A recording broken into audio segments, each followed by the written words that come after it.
Guys. Hi guys, ito nga pala yung nilinis namin kahapon, no. Ayan. Tapos yung damit ni Colette dito na kasi ito na rin yung magiging study room nila, yung mga gamit nila sa school. Dito na rin yung bihisa namin. 'Di ba? Ayun na yung computer table, malinis na. Ayan. Ayan si Colette. Ayan mga damit. Pero mga damit nila nandito pa rin kasi dito naman sila magbibihes. Ayan.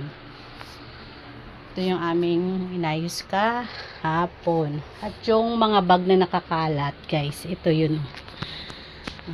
Umulang kasi, kaya sabi ko ipasok muna. Pero mga tuyo na to, liligpitin ko na. Ay, ilan yan ang bag na yan?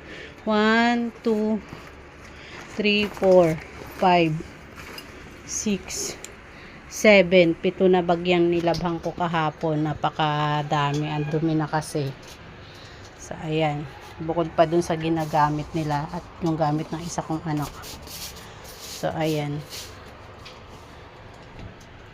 So, naipon na. Ayan, hindi na ako bumibili ng bag nila tuwing pasukan kasi marami naman sila ng bag. So, ayan na. Nilalabang ko na lang. Pinagpapalit-palit na lang nila. Si Kulit lang yung binilhan ko ng bagong bag. Diba? So, yun lang guys. Bye.